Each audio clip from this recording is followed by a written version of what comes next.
Hello students, today our next topic is distribution factor. In our last lecture, we will discuss about the span factor, and the second factor is distribution factor. So, distribution factor in an alternator. So, distribution factor is also known as breadth factor or winding factor or spread factor.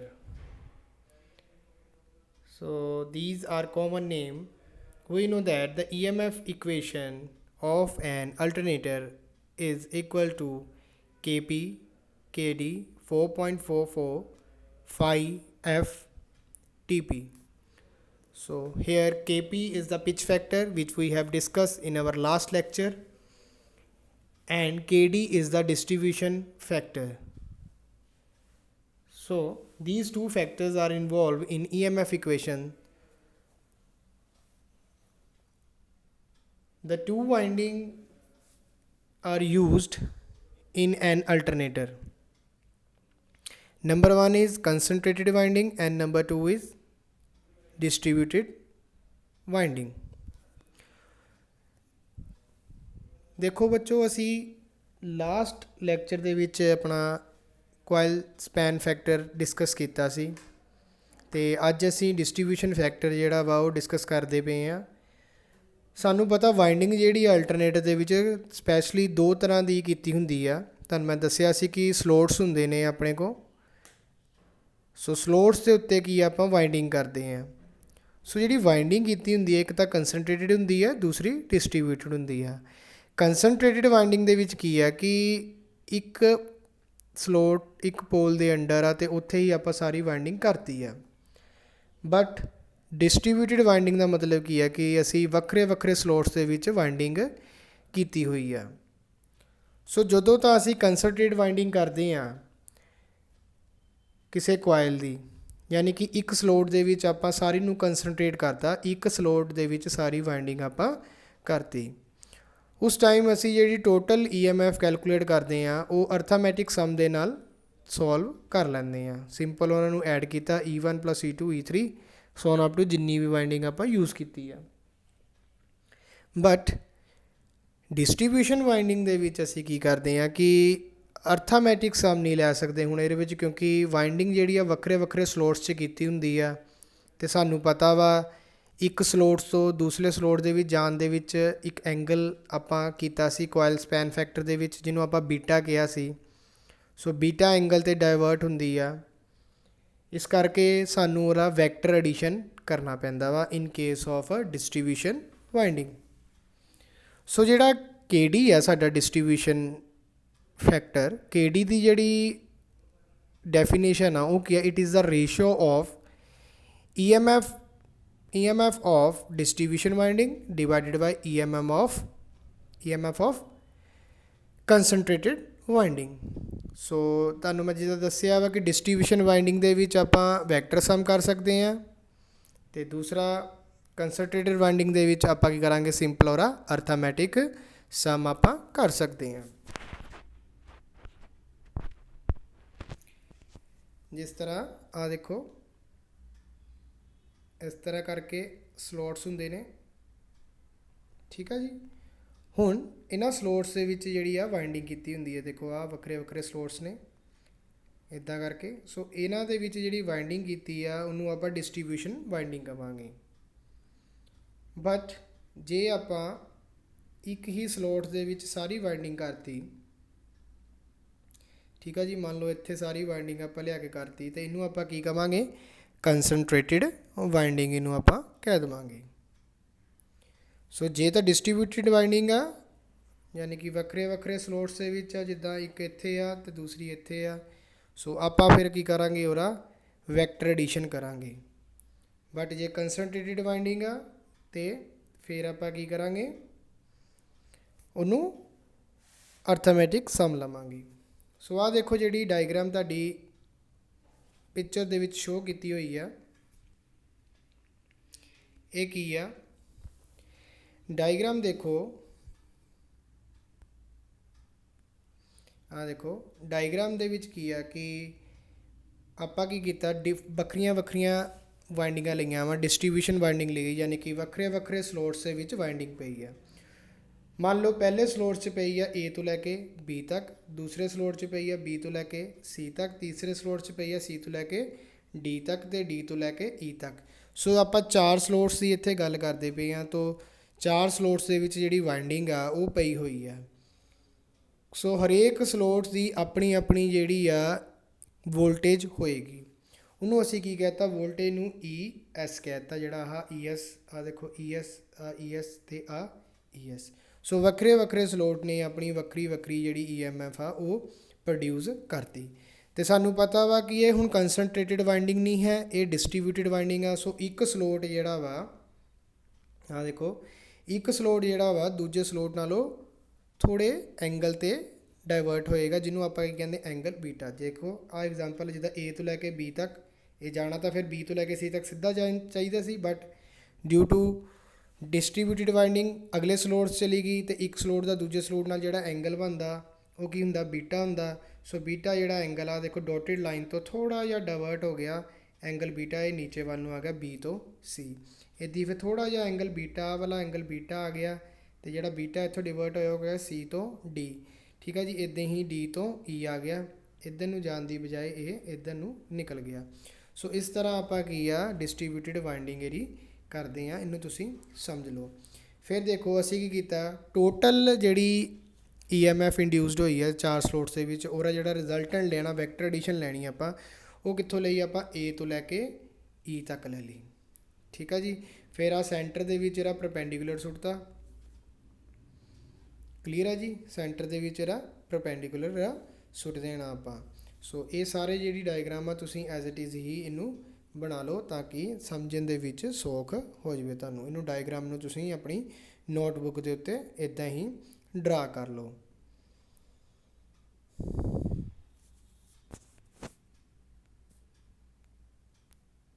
ਆ ਦੇਖੋ, the voltage induced in coil are not in phase but they differ by angle beta।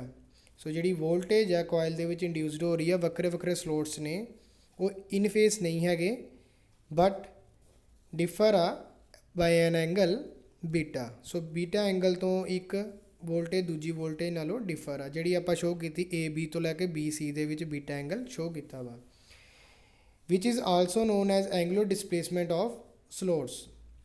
The phasor sum of individual coil voltage is equal to total induced in any phase of the coil। ਤੇ ਜਦੋਂ ਅਸੀਂ ਇਹਦਾ ਫੇਜ਼ਰ ਸਮ ਕਰਾਂਗੇ ਤਾਂ ਇੱਕ ਕੋਇਲ ਦੀ voltage ਆਪਾਂ calculate ਕਰ ਲਾਂਗੇ, ਉਹ ਫਿਰ ਕੈਲਕੂਲੇਟ ਕਰਨ ਤੋਂ ਬਾਅਦ ਹਰੇਕ ਸਲੋਟ ਦੀ ਸੇਮ ਹੋਏਗੀ, ਉਹਨਾਂ ਦਾ ਆਪਾਂ ਕੀ ਕਰ ਲਾਂਗੇ ਸਮ ਕਰ ਲਾਂਗੇ ਅਤੇ ਸਾਡੇ ਕੋਲ ਜਿਹੜਾ ਵੈਕਟਰ ਐਡੀਸ਼ਨ ਉਹਦੀ ਟੋਟਲ ਦੀ ਆ ਜਾਏਗੀ। ਠੀਕ ਆ ਜੀ, ਵੋਲਟੇਜ ਸਾਰਿਆਂ ਦੀ ਕੱਢਣ ਦੀ ਲੋੜ ਨਹੀਂ, ਸਿਰਫ ਇੱਕ ਸਲੋਟ ਦੀ ਕੱਢ ਲਈ, ਜਿੱਦਾਂ A ਤੋਂ B ਤੱਕ ਆਪਾਂ ਕੱਢ ਲਈ। ਠੀਕ ਆ, ਉਹੀ ਵਾਲੀ B ਤੋਂ C ਤੱਕ ਹੋਗੀ, ਉਹੀ ਵਾਲੀ C ਤੋਂ D ਤੱਕ, ਉਹੀ ਵਾਲੀ D ਤੋਂ E ਤੱਕ ਹੋਏਗੀ। ਸੋ ਇੱਕ ਦੀ ਆਪਾਂ ਕੈਲਕੂਲੇਟ ਕਰ ਲੈਣੀ ਆ, ਬਾਕੀ ਸਾਰਾ ਉੱਤੇ ਇੰਪਲੀਮੈਂਟ ਹੋ ਜਾਣਾ ਵਾ। ਸੋ ਜਿਹੜਾ ਅਸੀਂ M ਲਿਆ ਵਾ, M ਕੀ ਹੁੰਦਾ, ਸਲੋਟਸ ਪਰ ਪੋਲ ਪਰ ਫੇਸ। ਆਪਾਂ ਲਾਸਟ ਲੈਕਚਰ 'ਚ ਵੀ ਕੀਤਾ ਸੀ M ਦੀ ਡੈਫੀਨੇਸ਼ਨ। M ਨੂੰ ਕੀ ਕਹਿੰਦੇ ਆਪਾਂ, ਸਲੋਟ ਪਰ ਪੋਲ ਪਰ ਫੇਸ, ਯਾਨੀ ਕਿ ਸਲੋਟ ਕਿੰਨੇ ਪੋਲ ਦੇ ਵਿੱਚ ਪਏ ਆ ਅਤੇ ਕਿੰਨੇ ਫੇਸ ਦੇ ਵਿੱਚ ਪਏ ਆ।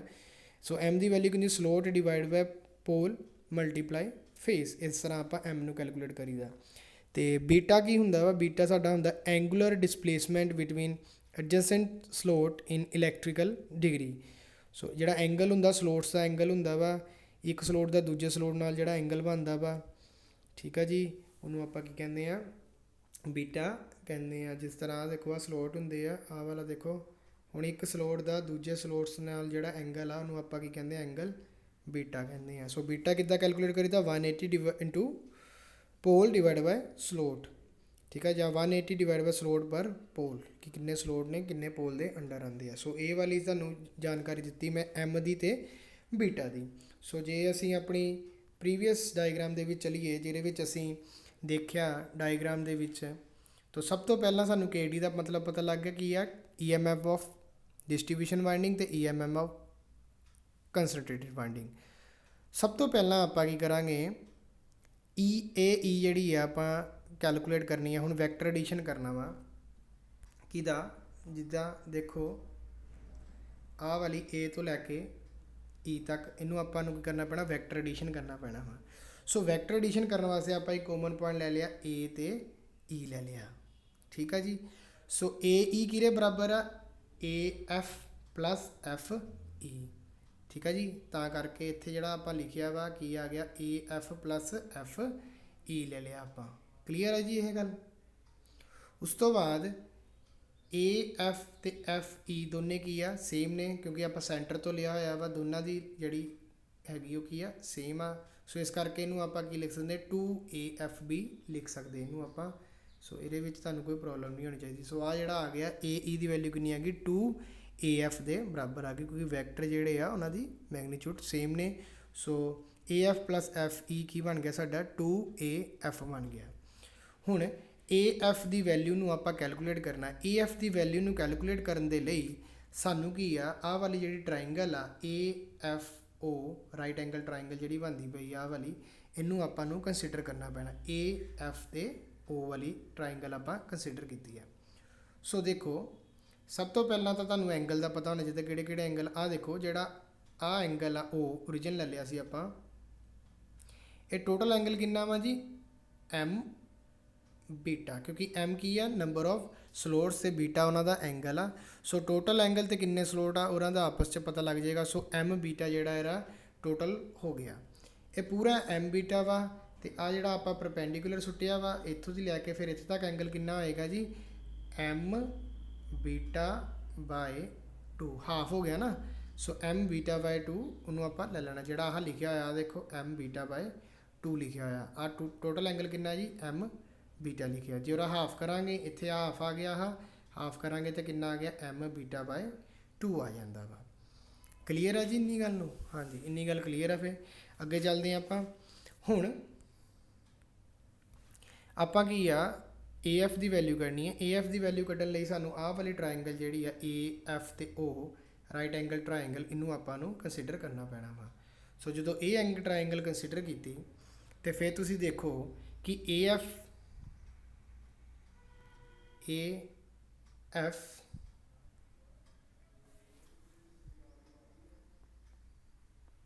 divided by OA, AF divided by OA, ਆ ਵਾਲਾ AF ਆ ਗਈ, OA ਆ ਗਿਆ। ਸੋ ਇਹ ਕੀ ਸਾਡਾ ਬਣਦਾ ਵਾ, ਦੇਖੋ ਹੁਣ ਆ ਤਾਂ ਹੋ ਗਿਆ ਸਾਡਾ ਪਰਪੈਂਡੀਕੂਲਰ, ਇਹ ਹੋ ਗਿਆ ਸਾਡਾ ਹਾਈਪੋਟਨਸ, ਇਹ ਹੋ ਗਿਆ ਸਾਡਾ ਬੇਸ ਹੋ ਗਿਆ, ਠੀਕ ਹੈ ਜੀ। ਯਾਨੀ ਕਿ ਆਹ ਵਾਲੀ ਟਰਾਇੰਗਲ ਆਈ ਆਪਣੇ ਕੋ, ਆਹ ਆਹ ਤੇ ਆਹ, ਆਹ ਪਰਪੈਂਡੀਕੂਲਰ, ਆਹ ਹਾਈਪੋਟਨਸ। ਪਰਪੈਂਡੀਕੂਲਰ ਅਪੋਨ ਹਾਈਪੋਟਨਸ ਕੀ ਹੁੰਦਾ ਜੀ, ਸਾਈਨ। ਕਲੀਅਰ ਆ ਜੀ। ਸੋ AF divided by OA, AF divided by OA ਕੀ ਆ ਗਿਆ ਜੀ, ਸਾਈਨ ਆਫ ਐਂਗਲ। ਸਾਈਨ ਕਿਹੜਾ ਐਂਗਲ ਆਇਆ ਜੀ, ਆਹ ਵਾਲਾ, ਇੱਥੋਂ ਦੀ ਲੈ ਕੇ ਇੱਥੇ ਤੱਕ। ਇਹ ਕਿੰਨਾ ਐਂਗਲ ਆ, ਸਾਈਨ ਬੀਟਾ ਬਾਈ 2, M ਬੀਟਾ ਬਾਈ 2 ਆ ਗਿਆ। OA ਦੀ ਵੈਲਿਊ ਕਿੰਨੀ ਆ ਜੀ, ਆਹ ਵਾਲੀ ਕਿੰਨੀ ਆ, ਲੈਂਥ ਇਹਦੀ R ਆ। ਸੋ OA ਦੀ ਜਗ੍ਹਾ ਕੀ ਆ ਗਿਆ, R ਆ ਗਿਆ। ਤੇ ਇਸ ਕਰਕੇ ਜਿਹੜਾ ਸਾਡੇ ਕੋਲ ਵਾਲਾ ਦਿੱਤਾ ਹੋਇਆ AF ਦੀ ਵੈਲਿਊ ਕਿੰਨੀ ਹੈਗੀ, 2, ਤਾਂ ਇਹਦੇ ਕਰਕੇ ਹੈਗਾ 2। AF ਦੀ ਵੈਲਿਊ ਕਿੰਨੀ ਹੈਗੀ, R ਸਾਈਨ M ਬੀਟਾ ਬਾਈ 2। ਸੋ ਇਹਨੂੰ ਤੁਸੀਂ ਨੋਟ ਕਰ ਲਓ, ਇਸ ਤਰ੍ਹਾਂ ਤੁਸੀਂ ਕਰ ਸਕਦੇ ਹੋ। ਆਹ ਵਾਲੀ ਟਰਾਇੰਗਲ ਕੰਸੀਡਰ ਕਰਨੀ ਆ, ਰਾਈਟ ਐਂਗਲ ਟਰਾਇੰਗਲ। ਇੱਥੋਂ ਦੀ ਆਪਾਂ ਨੂੰ AF ਡਿਵਾਈਡ ਬਾਈ OA ਕਰਕੇ ਕੀ ਜਾਂਦਾ, ਸਾਈਨ M ਅਲਫਾ ਬਾਈ 2 ਆਉਂਦਾ। ਤੇ ਉੱਥੋਂ ਦੀ OA ਨੂੰ ਕ੍ਰੋਸ ਮਲਟੀਪਲਾਈ ਕਰਕੇ ਲੈਂਗੁਏਜ ਜਰੋ ਤੇ R ਵੈਲਿਊ ਸਬਸਟੀਟਿਊਟ ਕਰਕੇ ਤੇ 2R ਸਾਈਨ M ਬੀਟਾ ਬਾਈ 2 ਇਹਦਾ ਆਨਸਰ ਆ ਜਾਂਦਾ। ਸੋ ਇਹਦੇ ਵਿੱਚ ਤੁਹਾਨੂੰ ਕੋਈ ਪ੍ਰੋਬਲਮ ਨਹੀਂ ਹੋਣੀ ਚਾਹੀਦੀ। ਇੱਥੇ ਤੱਕ ਆਪਾਂ AE ਦੀ ਵੈਲਿਊ ਜਿਹੜੀ ਆ ਉਹ ਕੱਢ ਲਈ। ਇੱਕ ਸਲੋਟ ਦੀ ਜਿਹੜੀ EMF ਇੰਡਿਊਸਡ ਹੋਈ ਆ ਉਹ ਅਸੀਂ ਕੈਲਕੂਲੇਟ ਕਰ ਚੁੱਕੇ ਹਾਂ, A ਤੋਂ ਲੈ ਕੇ F ਤੱਕ।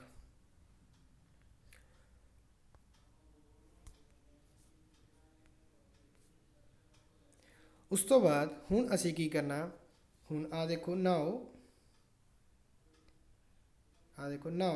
ES is equal to AB। ਜਿਹੜੀ ਆ ਇੱਕ ਜਿਹੜੀ ਕੋਇਲ ਆ A ਤੋਂ ਲੈ ਕੇ B ਤੱਕ ਆ, ਇੱਕ ਸਲੋਟ 'ਚ ਪਈ ਆ, B ਤੋਂ ਲੈ ਕੇ C ਤੱਕ ਦੂਜੇ ਸਲੋਟ 'ਚ ਪਈ ਆ। ਸੋ ਇੱਕ ਸਲੋਟ ਦੀ ਜਿਹੜੀ ਵੋਲਟੇਜ ਪ੍ਰੋਡਿਊਸ ਹੋਈ ਆ ਉਹਨੂੰ ਅਸੀਂ ES ਕਿਹਾ ਹੋਇਆ ਵਾ। ਸੋ ES ਦੀ ਵੈਲਿਊ ਕਿਹਦੇ ਬਰਾਬਰ ਆਈ, A ਤੋਂ ਲੈ ਕੇ B ਤੱਕ। ਸੋ A ਤੋਂ B ਕੀ ਆ ਜਿਹੜਾ ਅਸੀਂ ਪਰਪੈਂਡੀਕੂਲਰ ਸੁੱਟਿਆ ਇੱਥੇ P। So AP plus PB, A ਤੋਂ ਲੈ ਕੇ P ਪਲੱਸ P ਤੋਂ ਲੈ ਕੇ B ਤੱਕ ਆ ਗਈ। ਸੋ ਇਹ ਵੀ ਉਸੇ ਤਰ੍ਹਾਂ ਹੀ ਜਿਸ ਤਰ੍ਹਾਂ ਆਪਾਂ ਆਹ ਵਾਲੀ ਟਰਾਇੰਗਲ ਕੰਸੀਡਰ ਕੀਤੀ ਸੀ, A ਤੋਂ ਲੈ ਕੇ F, F ਤੋਂ ਲੈ ਕੇ E ਤੱਕ, ਉਹਨੂੰ ਆਪਾਂ ਕੀ ਲਿਖਿਆ ਸੀ 2AF। ਉਸੇ ਤਰ੍ਹਾਂ ਹੀ A ਤੋਂ ਲੈ ਕੇ P, P ਤੋਂ ਲੈ ਕੇ B, ਉਹ ਕਿਹਦੇ ਬਰਾਬਰ ਆ ਗਈ 2AP, ਕਿਉਂਕਿ ਦੋਨੇ ਹੀ ਬਰਾਬਰ ਆ, A ਤੋਂ P, P ਤੋਂ B। ਸੋ ਆਪਾਂ ਕੀ ਲਿਖ ਸਕਦੇ ਨੇ 2AP। ਫਿਰ ਆਪਾਂ ਨੂੰ ਹੁਣ AP ਦੀ ਵੈਲਿਊ ਕੈਲਕੂਲੇਟ ਕਰਨ ਦੇ ਲਈ ਆਹ ਜਿਹੜੀ ਟਰਾਇੰਗਲ ਆ APO, ਆਹ ਵਾਲੀ ਟਰਾਇੰਗਲ ਜਿਹੜੀ ਆ APO, ਇਹ ਕੰਸੀਡਰ ਕਰਨੀ ਪੈਣੀ ਹੈ APO।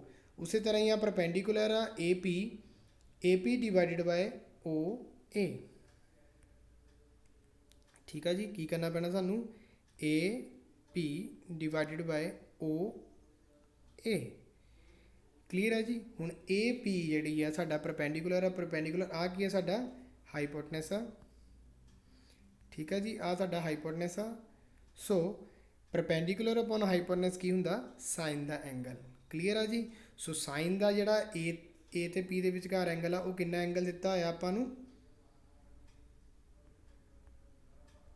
ਹਾਂ ਦੇਖੋ ਕਿੰਨਾ ਐਂਗਲ ਆ β/2। ਇਸ ਕਰਕੇ ਇੱਥੇ ਕੀ ਆ ਗਿਆ AF ਦੀ ਵੈਲਿਊ ਜਿਹੜੀ ਆ ਆਪਣੀ ਉਹ ਕੀ ਆ ਗਈ ਆਪਣੇ ਕੋਲ 2R sin m β/2 ਆ ਗਈ ਆ। ਸੋਰੀ ਇਹ ਨਹੀਂ, ਆਹ ਵਾਲੀ ਇੱਥੇ ਸੀ ਆਪਾਂ 2R sin β/2 ਆ ਗਈ। AP ਦੀ ਵੈਲਿਊ ਕਿੰਨੀ ਆ ਗਈ 2R sin β/2। AP divide by OA ਦੀ ਵੈਲਿਊ ਕਿੰਨੀ ਆ R, ਤੇ ਦੂਜੇ ਪਾਸੇ ਕੀ ਆ sin β/2। ਹੁਣ ਤੁਸੀਂ ਕਹੋਗੇ sin β/2 ਕਿੱਥੋਂ ਆਇਆ, sin β/2 ਕੀ ਸੀਗਾ, ਆ ਦੇਖੋ ਆ ਐਂਗਲ ਕਿੰਨਾ ਸੀ ਇੱਥੋਂ ਲੈ ਕੇ ਇੱਥੇ ਤੱਕ F ਤੱਕ m β/2 ਤੇ ਉਸ ਤੋਂ ਬਾਅਦ ਅਸੀਂ ਦੇਖਿਆ ਸੀ ਆ ਇੱਕ ਸਲੋਟ ਜਿਹੜਾ ਆ ਬਣਦਾ ਆਪਣਾ A ਤੋਂ ਲੈ ਕੇ B ਤੱਕ, A ਤੋਂ ਲੈ ਕੇ B ਤੱਕ ਇੱਕ ਸਲੋਟ ਬਣਿਆ ਸੀ। ਸੋ ਇੱਕ ਸਲੋਟ ਦਾ ਆਪਸ ਦੇ ਵਿੱਚ ਐਂਗਲ ਕਿੰਨਾ ਹੁੰਦਾ ਜੀ β ਡਿਗਰੀ ਹੁੰਦਾ ਵਾ। ਸੋ ਆ β/y ਨੂੰ ਹਾਫ ਕੀਤਾ ਤੇ ਇਹ ਕਿੰਨਾ ਆ ਗਿਆ β/2 ਐਂਗਲ ਆ ਗਿਆ। ਠੀਕ ਹੈ ਜੀ, ਆ ਪਰਪੈਂਡੀਕੂਲਰ ਸੁੱਟਿਆ ਸੀਗਾ, ਇਹ ਪੂਰਾ ਕੀ ਹੁੰਦਾ β, ਇੱਥੋਂ ਲੈ ਕੇ β, ਫਿਰ B ਤੋਂ ਲੈ ਕੇ C ਤੱਕ β, ਫਿਰ C ਤੋਂ ਲੈ ਕੇ D ਤੱਕ β, ਫਿਰ D ਤੋਂ ਲੈ ਕੇ E ਤੱਕ β। ਤੇ ਸਾਰੇ ਜਦੋਂ β/2 ਮਤਲਬ β ਐਂਗਲ ਐਡ ਹੋਣੇ ਆ ਤੇ ਉਹ ਕੀ ਬਣ ਜਾਣਾ m β। ਟੋਟਲ ਐਂਗਲ ਕਿੰਨਾ ਬਣ ਜਾਂਦਾ m β, ਕਿਉਂਕਿ m ਕੀ ਹੁੰਦਾ ਨੰਬਰ ਆਫ ਸਲੋਟ ਪਰ ਪੋਲ। ਇੱਥੇ ਅਸੀਂ 4 ਸਲੋਟ ਲਏ ਆ, ਸੋ ਇਸ ਕਰਕੇ ਇੱਥੋਂ ਦੀ ਲੈ ਕੇ ਇੱਥੇ ਤੱਕ A ਤੋਂ ਲੈ ਕੇ B ਤੱਕ β ਆ ਗਿਆ, ਇੱਥੋਂ ਦੀ ਲੈ ਕੇ ਇੱਥੇ ਤੱਕ β ਆ ਗਿਆ। ਸੋ β ਕਰਦੇ ਅਸੀਂ ਕੀ ਲੈ ਲਿਆ m β, ਟੋਟਲ ਐਂਗਲ ਲੈ ਲਿਆ। ਉਸੇ ਤਰ੍ਹਾਂ ਹੀ ਆ β ਵਾ, ਇੱਥੇ ਆਪਾਂ ਪਰਪੈਂਡੀਕੂਲਰ ਸੁੱਟਿਆ ਤੇ β ਦਾ ਕੀ ਹੋ ਗਿਆ β/2 ਹਾਫ ਹੋ ਗਿਆ। ਸੋ ਉਹੀ ਵਾਲੀ ਚੀਜ਼ ਕਰਕੇ ਸਾਡੇ ਕੋਲ ਜਿਹੜਾ ਇੱਥੇ ਸੀਗਾ ES ਦੀ ਜਿਹੜੀ ਵੈਲਿਊ 2AP ਦੇ ਬਰਾਬਰ ਆਈ। ਸੋ 2AP ਕੀ ਆ ਗਿਆ 2R sin β/2 ਆ ਗਿਆ।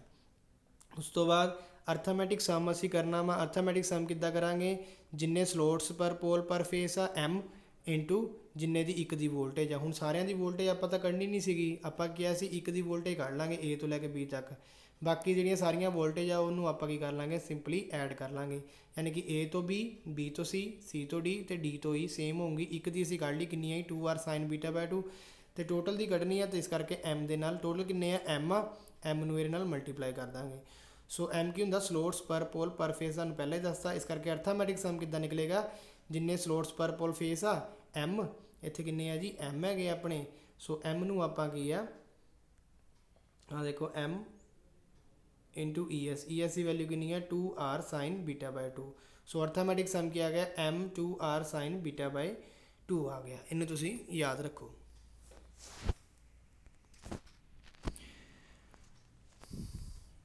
ਹੁਣ ਅਸੀਂ ਨੈਕਸਟ ਚੱਲਾਂਗੇ। ਨੈਕਸਟ ਕੀ ਅਰਥਮੈਟਿਕ ਸਮ ਵੀ ਨਿਕਲ ਗਿਆ। ਹੁਣ ਆਪਣਾ ਕੀ ਸੀ ਡਿਸਟ੍ਰੀਬਿਊਸ਼ਨ ਫੈਕਟਰ। ਡਿਸਟ੍ਰੀਬਿਊਸ਼ਨ ਫੈਕਟਰ ਕੀ ਸੀ ਕਿ ਜਿੰਨੀ ਵੀ ਆਪਣੀ ਡਿਸਟ੍ਰੀਬਿਊਸ਼ਨ ਵਾਈਂਡਿੰਗ ਦਾ ਆਇਆ ਵਾ ਡਿਵਾਈਡ ਬਾਈ ਜਿੰਨਾ ਆਪਣਾ ਕੰਸਨਟ੍ਰੇਟਿਡ ਵਾਈਂਡਿੰਗ ਦਾ ਆਇਆ। ਯਾਨੀ ਕਿ ਉੱਪਰ ਆਪਾਂ ਕੀ ਲਿਖਣਾ ਸੀਗਾ ਵੈਕਟਰ ਸਮ ਐਡੀਸ਼ਨ ਕਰਨੀ ਸੀ, ਨੀਚੇ ਆਪਾਂ ਅਰਥਮੈਟਿਕ ਐਡੀਸ਼ਨ ਕਰਨੀ ਸੀ। ਸੋ ਵੈਕਟਰ ਐਡੀਸ਼ਨ ਦਾ ਜਿਹੜਾ ਆਪਾਂ ਕੀਤਾ ਸੀ ਪਹਿਲਾਂ ਉਹ ਕੀ ਆਇਆ ਸੀ ਆਪਣੇ ਕੋਲ answer 2R sin m β/2 starting ਵਾਲਾ ਜਿਹੜਾ ਆਇਆ ਸੀ ਵੈਲਿਊ ਜਿਹੜੀ ਆਈ ਸੀ।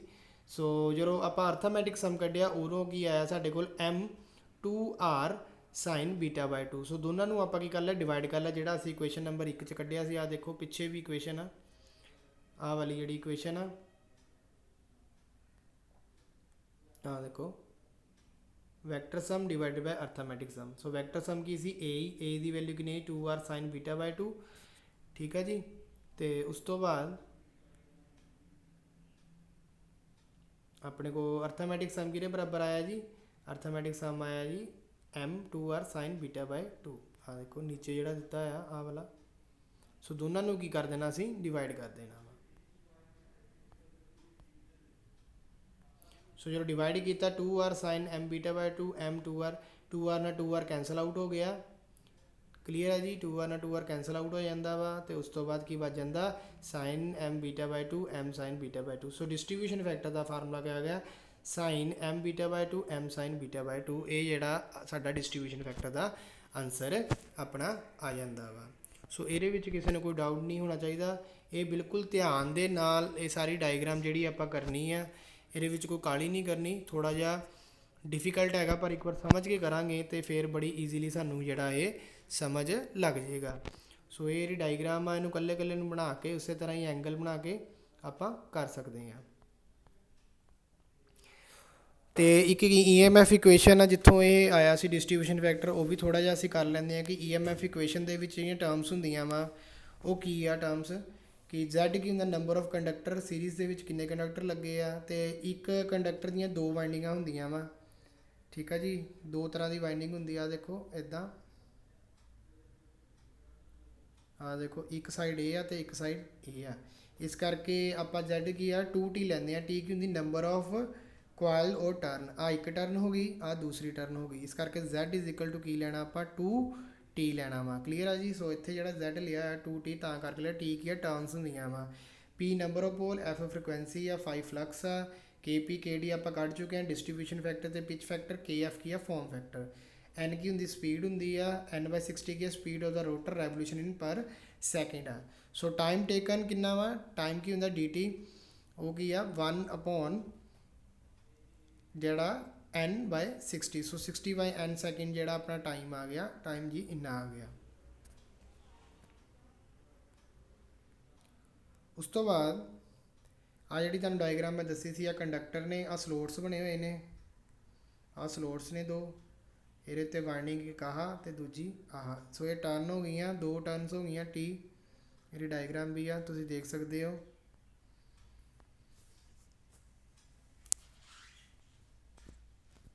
उस तो बाद की है कि एक रेवोल्यूशन ऑफ रोटर नूं जो एक चक्कर पूरा करने लई जिन्नी फ्लक्स कट करता वा, वो की फार्मूला होंदा d∅ is equal to phi into P. P की होंदा नंबर ऑफ पोल, फाई की होंदी फ्लक्स, ये यूनिट की है वेबर आ। सो नैक्सट की है Faraday law of electromagnetic induction, जी EMF इंड्यूस्ड होंदी है, वो फार्मूला होंदा E is equal to d∅/dt होंदा वा। सो d∅ की वैल्यू असीं कड्ढी हुई P इंटू फाई, तो dt की वैल्यू आपां कैलकुलेट की हुई है 60 डिवाइड बाय n। सो जो इन्हूं असीं सॉल्व करते हैं तो फार्मूला की बन जाता एवरेज EMF इंड्यूस्ड का 5PN डिवाइडेड बाय 60। तो सानू पता वा जी सिनक्रोनस स्पीड हुंदी आ, सिनक्रोनस स्पीड का असीं स्टार्टिंग दे विच जिहड़ा आपां पहला फार्मूला कीता सी, वो की सी formula NS is equal to 120F/P। ये सिनक्रोनस स्पीड का फार्मूला असीं स्टार्टिंग दे विच कीता सी, NS is equal to 120F/P। So इत्थों दी जे असीं F की वैल्यू कैलकुलेट करनी होवे तो F की वैल्यू की आंदी P/N/60। सो जी F की वैल्यू आई है, इससे इत्थे F की वैल्यू हुण की करना, substitute the value of N, F की वैल्यू इन्नी होंदी, N की वैल्यू इन्नी है। N की वैल्यू नूं असीं की है इत्थे सबस्टिट्यूट कर देना फार्मूले दे विच, जिहड़ी N है इत्थे आपां सबस्टिट्यूट करके साडे कोल जिहड़ा एवरेज EMF इंड्यूस्ड आई है वो किहदे बराबर आ गई साडे कोल 2F जिहड़ा साडे कोल आंसर इहदा आ जांदा वा। सो इहनूं तुसीं नोट कर लो। नैक्सट जिहड़ी आ कि if there are Z conductor in series, तो कंडक्टर Z होने तो वह फार्मूला क्या गया 2πF इंटू Z की वैल्यू कितनी सी 2T सी। सो इस करके Z की इत्थे जी वैल्यू आ वो आप 2T भरती। सो Z इत्थे आ, Z की जगह 2T 2 इंटू 2 4 हो गया, 4πFT आंसर आ गया इत्थे। सो RMS वैल्यू की होंदी है form factor into average value. आ उपरली असीं एवरेज वैल्यू कड्ढी हुई है, फॉर्म फैक्टर कितना होंदा साडा 1.11 होंदा वा। सो 1.11 नूं असीं इहदे नाल मल्टीप्लाई जो कर दिंदे आ तो साडे कोल की बन जांदा 4.44F/T। ਇਹ ਸਾਰਾ ਆ ਜਾਂਦਾ ਆਪਣੇ ਕੋਲ। ਠੀਕ ਹੈ ਜੀ। ਨੈਕਸਟ ਕੀ ਆ ਕਿ to obtain the above equation in actual value of induced EMF for full pitch and concentrated winding. ਠੀਕ ਹੈ ਜੀ। ਤੇ ਉਹਦੇ ਲਈ ਆਪਾਂ ਨੂੰ ਕੀ ਲੈਣਾ ਪੈਣਾ, ਦੋ ਫੈਕਟਰ ਲੈਣੇ ਪੈਣੇ ਐਕਚੁਅਲ ਈਐਮਐਫ ਇੰਡਿਊਸ ਕੱਢਣ ਵਾਸਤੇ, ਕੇਪੀ ਤੇ ਕੇਡੀ ਲੈਣੇ ਪੈਣੇ ਆਪਾਂ ਨੂੰ। ਸੋ ਇਹੀ ਵਾਲੇ ਕੇਪੀ ਤੇ ਕੇਡੀ ਦੀ ਵੈਲਿਊ ਆਪਾਂ ਕੈਲਕੂਲੇਟ ਕਰ ਚੁੱਕੇ ਹਾਂ ਕਿ ਕੇਪੀ ਤੇ ਕੇਡੀ ਦਾ ਫਾਰਮੂਲਾ ਕੀ ਹੁੰਦਾ ਕੈਲਕੂਲੇਟ ਕਰਨ ਦਾ। ਸੋ ਇਹਨਾਂ ਦੋਨਾਂ ਨੂੰ ਵੀ ਆਪਾਂ ਨੂੰ ਕੰਸੀਡਰ ਕਰਨਾ ਪੈਂਦਾ। ਸੋ ਓਵਰਆਲ ਇਕੁਏਸ਼ਨ ਕੀ ਹੋਗੀ 4 KF KP KD 5 FT wallet ਆ ਗਿਆ। ਸੋ ਇਹ ਵਾਲੀ ਜਿਹੜੀ ਸੀ EMF ਇਕੁਏਸ਼ਨ ਸੀਗੀ। ਤੇ ਪੇਪਰ ਦੇ ਵਿੱਚ ਤੁਹਾਨੂੰ ਕੁਆਇਲ ਸਪੈਨ ਫੈਕਟਰ ਤੇ ਡਿਸਟ੍ਰੀਬਿਊਸ਼ਨ ਫੈਕਟਰ ਜਿਹੜਾ ਵਾ ਉਹਦੀ ਡੈਰੀਵੇਸ਼ਨ ਜਿਹੜੀ ਪੁੱਛੀ ਜਾਂਦੀ ਹੈ ਜ਼ਿਆਦਾਤਰ। ਸੋ ਤੁਸੀਂ ਉਹ ਵਾਲੀ ਡੈਰੀਵੇਸ਼ਨ ਦੋਨਾਂ ਦੀ ਕਰ ਲੈਣੀ ਆ। ਇਸ ਤੋਂ ਇਲਾਵਾ ਜੇ ਕਿਸੇ ਨੂੰ ਕੋਈ ਡਾਊਟ ਆ ਜਾਂ ਕੋਈ ਪ੍ਰੋਬਲਮ ਆ ਤੇ ਉਹ ਪੁੱਛ ਸਕਦਾ ਵਾ। ਇਹ ਥੋੜ੍ਹਾ ਕੁਐਸਚਨ ਈਜ਼ੀ ਆ, ਬਟ ਇਹਦੀ ਜੇ ਡਾਇਗਰਾਮ ਤੁਸੀਂ ਇੱਕ ਵਾਰ ਬਣਾ ਲਈ ਫੇਜ਼ਰ ਡਾਇਗਰਾਮ, ਫਿਰ ਤੁਹਾਨੂੰ ਬਿਲਕੁਲ ਸੌਖਾ ਲੱਗਣਾ ਵਾ।